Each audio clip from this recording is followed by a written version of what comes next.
வணக்கம். இன்றைக்கி ஆட்டுக்கால் சூப் எப்படி செய்கிறதுன்னு பார்க்கலாம். 4 கால் வாங்கிட்டு வந்து அலசி பொடியாக வெட்டிக்கலாம்.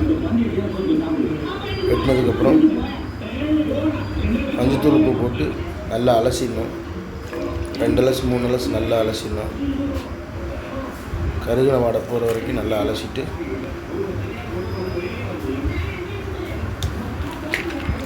அதுக்கு தேவையான பொருட்கள் என்னன்றதையும் பார்க்கலாம். சுத்தமாக அலசி வச்சாச்சு.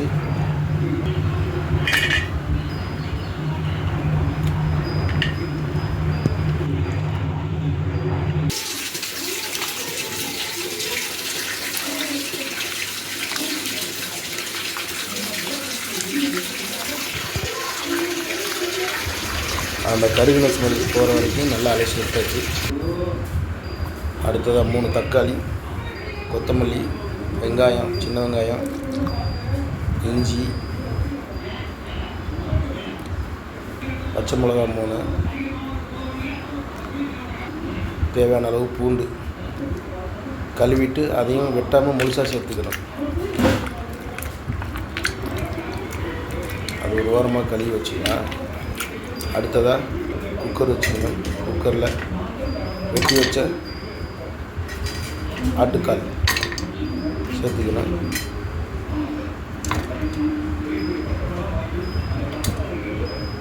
அது கூட பச்சை மிளகா சேர்த்துக்கலாம். பச்சை மிளகா, தக்காளி,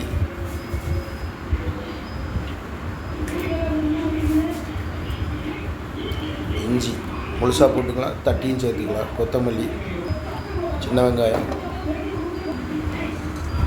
கூடவே பூண்டு,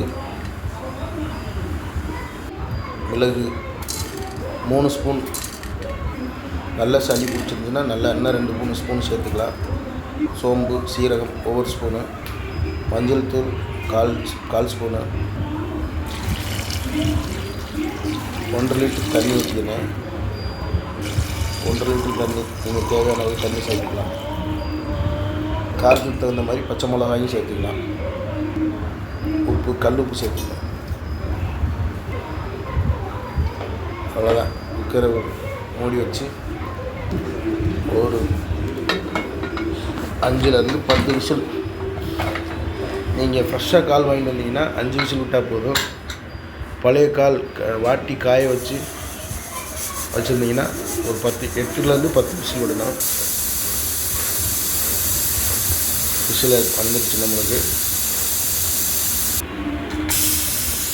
நம்ம ஃப்ரெஷ்ஷாக வாங்கிட்டு வந்த காலுன்றதுனால விசில் கம்மியாக தான் விட்டுருக்கோம்.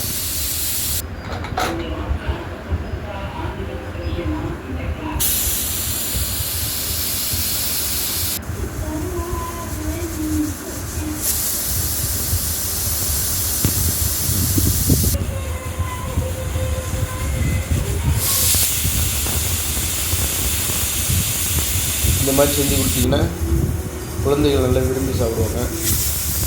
பெரியவங்க நாமளும் நல்லா நல்லது. சளி இருமல் தொந்தரவு இருந்துச்சுன்னா ஒரு நாள், வாரத்தில் ஒரு நாள் நமக்கு சூப் ரெடி ஆகிடுச்சு. இப்போ நம்ம டேஸ்ட் பார்க்கலாம்.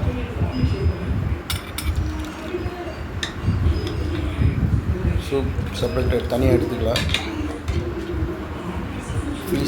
பீஸில் நல்லா சாஃப்டாக வெந்திருக்கு. மிளகு காரம், தக்காளியோட டேஸ்ட்டு, அந்த பூண்டு இஞ்சியோட டேஸ்ட்டு எல்லாமே சூப்பராக இறங்கியிருக்கு.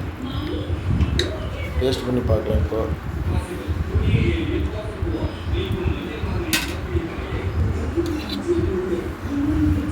அருமையாக வந்திருக்கு பாருங்கள். சளி இருமல் இருக்குதுன்னா வீட்டில் நாமளே ஒரு 4 கால் வாங்கிட்டு வந்து ஃப்ரெஷ்ஷான கால் வாங்கிட்டு வந்தீங்கன்னா நல்லாயிருக்கும். ஓகே.